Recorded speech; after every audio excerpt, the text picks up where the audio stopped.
Welcome to the deep dive. All right, let's get right into it today.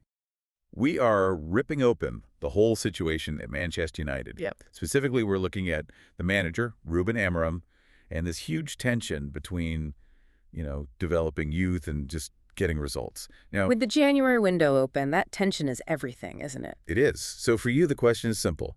Does he trust the kids or does he go for the checkbook? Well, Manchester United is absolutely desperate for a Champions League place, and they've got this massive game coming up, Leeds United at Elland Road this Sunday. Huge. So the source material we're looking at shows Amorim is wrestling with a genuine trust problem, and it's affecting every single move he makes. And we saw that problem in full view on Tuesday night, didn't we? That 1-1 draw with Wolves. Oh, that was rough. It was more than just 2 drop points. This was a Wolves team that had, 2 points all season before that game? Something like that, yeah. A really fragile performance from United, and that's the backdrop for all of this. It really is. It sets the stage perfectly. Exactly. I mean, when the team is that brittle, every substitution, every decision from the bench, it's a massive risk. Right. He did use some youth, to be fair. He brought on Jack Fletcher for the goal scorer, Joshua Zirkzee at the half. Okay, so there was some youth involvement. Some, yeah. And then later he brought on Lenny Yoro and a debutant, Bendito Mandado.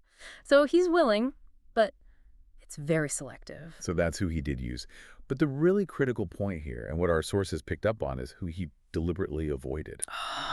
Now that's where the real insight is. Because there were 2 academy stars, pure attacking players, sitting right there on the bench. And he consciously avoided them, Shea Lacey and Chido Obi. Wow. And if you follow the academy, you know these 2 are like the most anticipated attacking talents coming through the U18s. But when the team needed a goal, needed a spark. He kept them on the bench. So why? What was the thinking there? Well, his reasoning is pretty much the core of his entire philosophy right now. Yeah. He felt that putting them on would, and I'm quoting here, further disrupt his team. Disrupt his team. Yeah. He mentioned the club's lengthy list of absentees, and his priority was just stability, structure, even if it meant losing that potential spark from a young player. But hold on a second. Isn't the whole point of Amorim? Isn't he supposed to be the guy who builds for the long term, who trusts the academy? That seems like a total contradiction. That's the brutal honesty of it all. And he summed it up with a quote you just have to remember. He said, "It's completely different when you have a base, everything is working well, and you can give minutes to a young kid."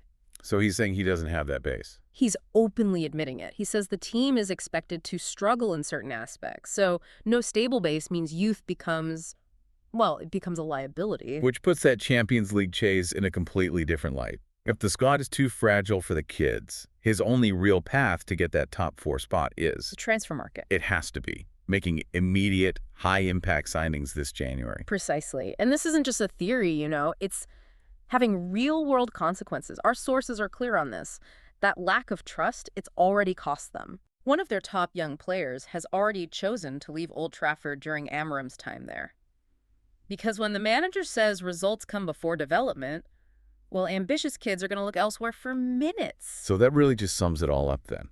When a huge club like United is struggling, when they're chasing something as big as the Champions League, stability is everything. Everything. Youth development stops being a core value and it becomes sort of a luxury. A luxury you can only afford when you're already winning. Which leaves us with a final question for you to think about. If Manchester United avoids that short-term disruption now, if they sideline talents like Lacey and Obi, are they just creating a much bigger, maybe even an existential talent debt for themselves down the line?